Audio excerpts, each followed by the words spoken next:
Hello and welcome back to my channel. So on Saturday, it was my birthday and I turned 28, which means that it's been a full 10 years since I was 18. And this was a really strange realization, not a bad one as such, just kind of something that I hadn't really considered. So I thought it'd be fun to do a things that I wish I knew at 18 video today, but I just want to say that I fully acknowledge that I wouldn't be where I am now if it wasn't for me having made those mistakes and just not knowing those things back then. Like, for example, I think it would have been amazing if I had have discovered minimalism earlier than I did, but I wouldn't have such an insight into, my behaviors and the way I think if I hadn't have gone through those years of, like buying everything under the sun. I think everything is very much a journey and you have to find things out and learn things when you learn them. Like if I could go back in time now and talk to my 18-year-old self and tell her all of these things,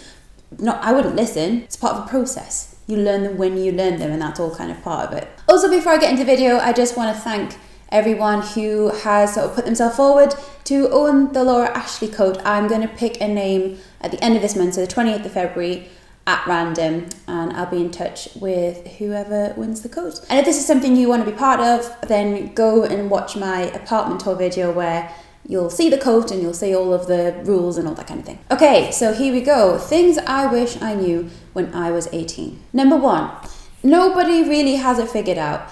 I lived a lot of years under the impression that it was only me who didn't know what the hell was going on at any given moment. But it turns out that everyone is pretty much the same. There isn't really much in the way of like guidelines on how to live a successful life. Like success can be defined in so many different ways, but I was very aware of people who gave the impression of success or the impression of confidence, or people who just seemed like they had it all together. I was just very envious of these people. But, they didn't have it all together. They were just as lost and flapping around as I was. And that was kind of a very helpful thing to learn. No one really has a clue. And some people do have more of a clue than others, but you shouldn't expect yourself to have a clue because, it's not a necessity. You don't have to know what you're doing to live a good life. Number two, lasting happiness does not come from buying things. Now, this would have been very good for my bank account if I'd realised this a bit sooner. But when I was 18, I would have just started university, and I have this really specific memory of every time I went to Topshop in York. So when you walked through the door, you had to go down some stairs to actually get to Topshop. So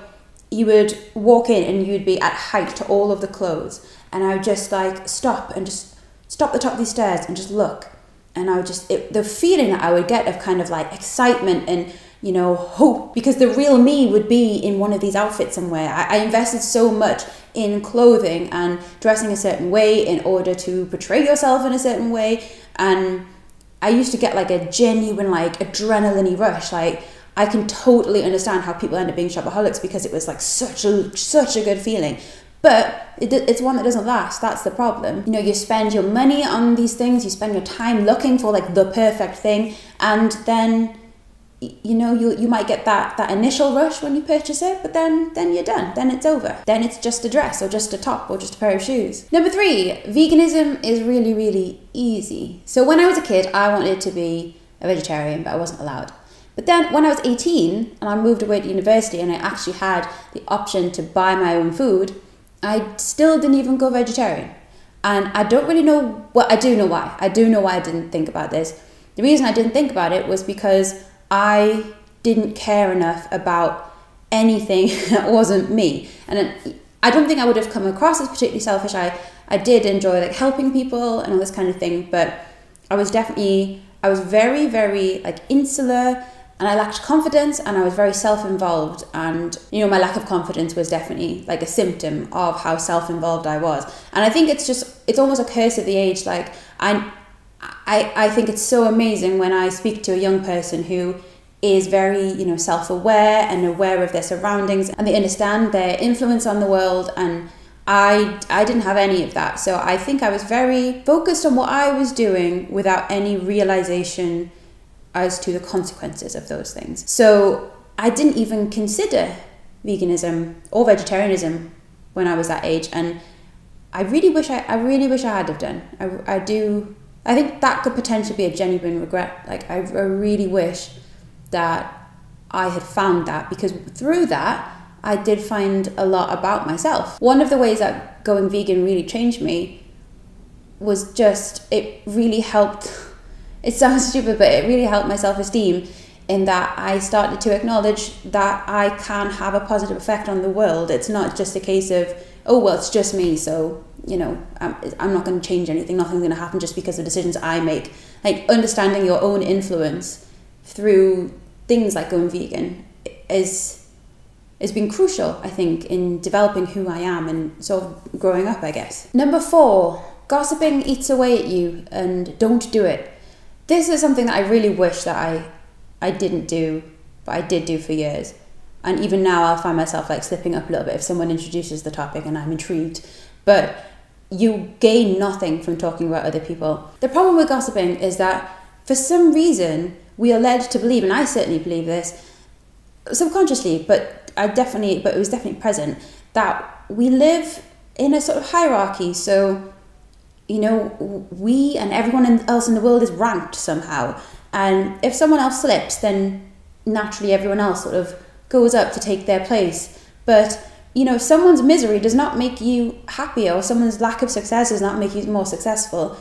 It might provide you with a sense of perspective that gives you like a brief little high or something. But again, just like with buying things, it's not a lasting thing. So by talking about people and talking negatively about people and feeling like you are benefiting somehow from their misery is just not the way it works, and it is a destroying habit, and it's not good for you, it's not good for the person you're talking about, it's just a really, really bad thing. And as you know, I'm a big believer in terms of like energy expenditure, so deciding where you're going to invest your energy. And if you're investing your energy in talking about other people, then that's energy you could be putting somewhere useful, somewhere where you could be doing something active and, you know, making active change somewhere. It's just one of those things that just keeps on, it's just such a staple of everyday life in 2018, and it's really hard to get away from sometimes, you know, in like work environments, and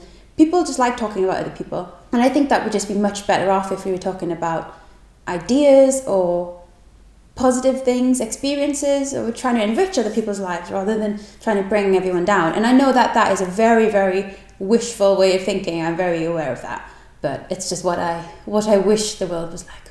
Number 5, what people think of you is more a reflection of them than it is of you, so it's not worth worrying about. And this is something that I have struggled with a lot. I spent so much time just consumed by the worry of what people think of me, and I still do a little bit. I'm not totally like there yet, but I'm at a point now where I think quite highly of myself, not in a boastful way. I just know that in any given moment, for any given thing or any given situation, I'm trying my best, and that's all that you can ask of yourself. So if I'm trying my best, if I'm being as nice as I can, and, you know, I'm thoughtful, and I'm trying to give my best to the world, and if someone takes from that something bad, or they don't like me, or they don't like what I'm doing, then, you know, it stems from something to do with them. It's not to do with me. If I'm trying my best, and if I'm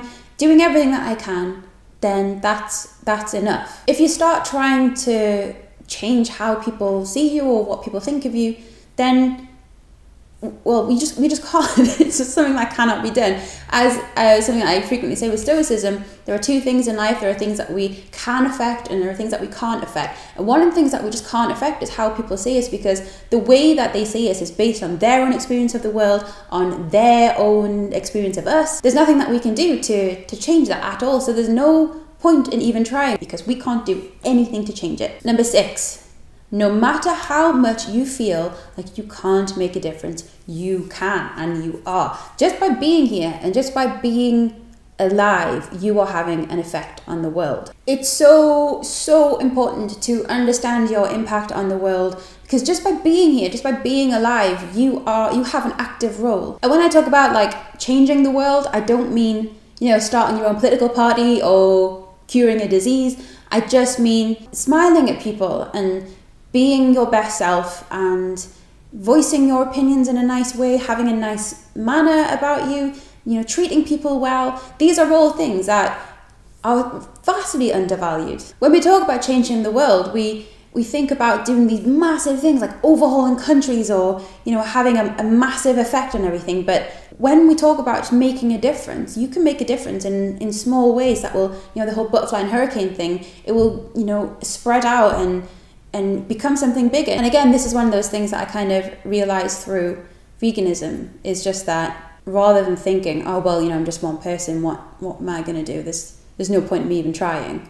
It's about understanding that, yeah, I'm just one person, but if I can do everything that I can, then that's something. Number 7, poor decisions are life lessons. And this is something that is a very comforting thing when I look back at my life, especially when I was 18. And, you know, I didn't always make the right decisions, maybe made poor choices, and that's totally fine because I have learned from them massively. And I have everything that I was then, all of those bad decisions, everything that I was back then, to thank for who I am now. You don't realise it in the midst of it. In the midst of a bad situation, you don't think, oh, well, you know, this will be fine in 10 years when I'm a minimalist vegan and I finally understand the impact of my own actions. But knowing that could maybe make things a little bit easier if I had known that then.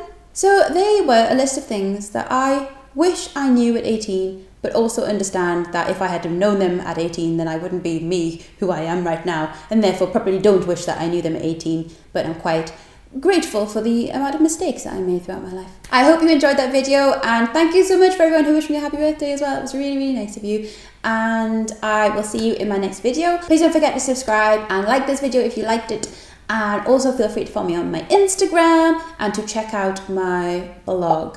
I'll see you in my next video. I hope you all have a lovely week. See you later. Bye.